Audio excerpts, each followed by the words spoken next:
Have you ever wanted to spend quality time with your mother or grandmother? Well, I can tell you a few things that you could do to get that quality time. You could either cross stitch, crochet, or cook every evening with her, help her out with dinner every once in a while.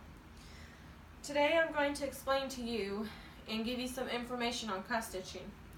Cross stitching is a popular form of counted stitching embroidery, and in this cross stitching you make X's with thread, and it is a counted pattern which makes it a clean and nice appearance, and it eventually comes and makes out a nice picture.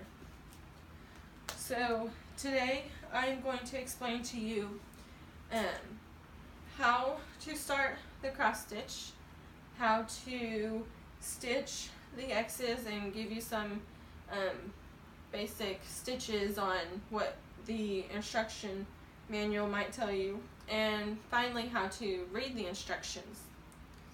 So first, you can either go to a store like Michael's or Joann Fabrics, and you could get a kit like this. It has the thread and it has the fabric on which you will be sewing, and there's also it normally comes with the needle, and it will come with instructions for sure, but I can't tell if this one has a needle or not.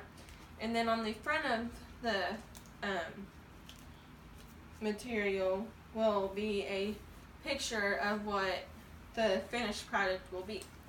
So I'm not going to open this yet, but I have a start of one, and it looks like this. The finished product is supposed to look like this. I don't know if you can quite see it yet, but it's a winter scene. So once you open your product, you have to kind of fold it into a square. You can kind of tell that this has already been into a square. And once it's folded into a nice and even square, right here is going to be your center. So you need to make these lines really nice and fold them over. That way you can tell whenever you open your material up, just tell where the center is. Since the center's right there, you would have to soon look at your instructions, and these are the instructions for the material that I'm doing right now.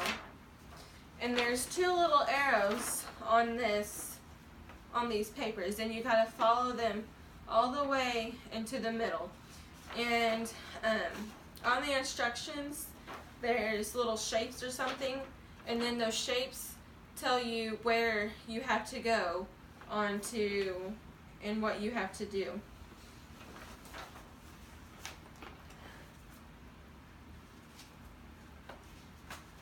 Secondly, you have full stitches, you have half stitches, you have French knots, and there's outlining. The full stitch is just a regular X. The half stitch is just a half X, so it would just be like this. And then a French knot is kind of hard to explain, but it's basically a knot you have to make, and they mainly use them if you are making some flowers or something. And then outlining is basically outlining the picture. And I don't think I have an example of one around me right now, but you can tell on whenever you actually have your material and stuff laid out where the outlining will be. So to start off, you have to have your needle, and then you have to have some thread.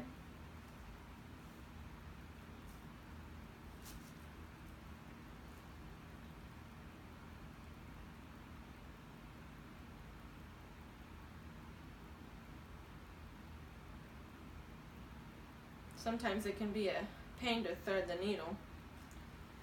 And then this one, I have a certain shape, and it's actually a heart shape, and it says, since I'm so far ahead, I can't tell you exactly where the stitch is at, but it tells me to make an X.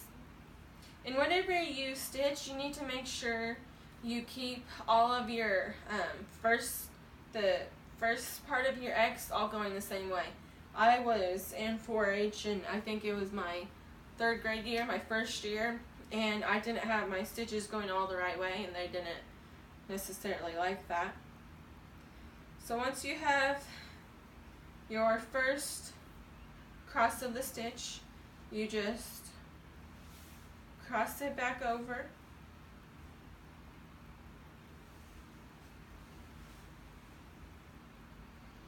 and then you have your X, and that's a stitch. And finally, to read instructions, on here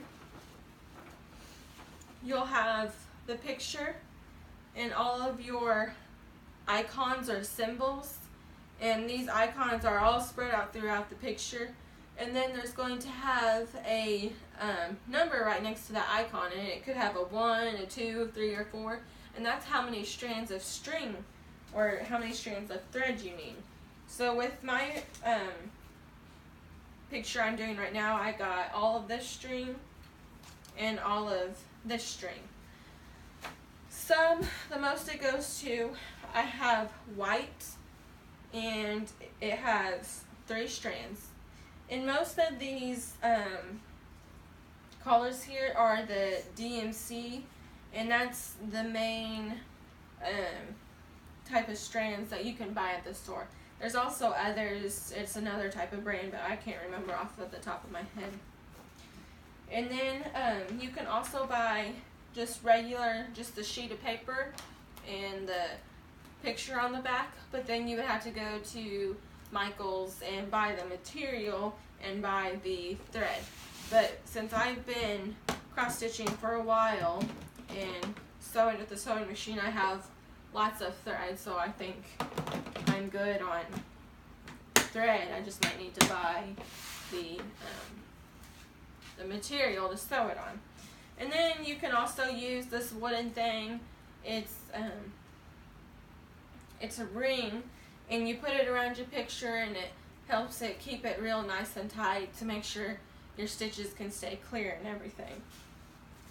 So now that you know a little bit more information on cross stitching, I hope you will really consider taking this hobby. I know it takes a lot of time to finish your picture, but it's really fun and it's really enjoyable, and once you get the finished product done, you can be able to hang it up on the walls and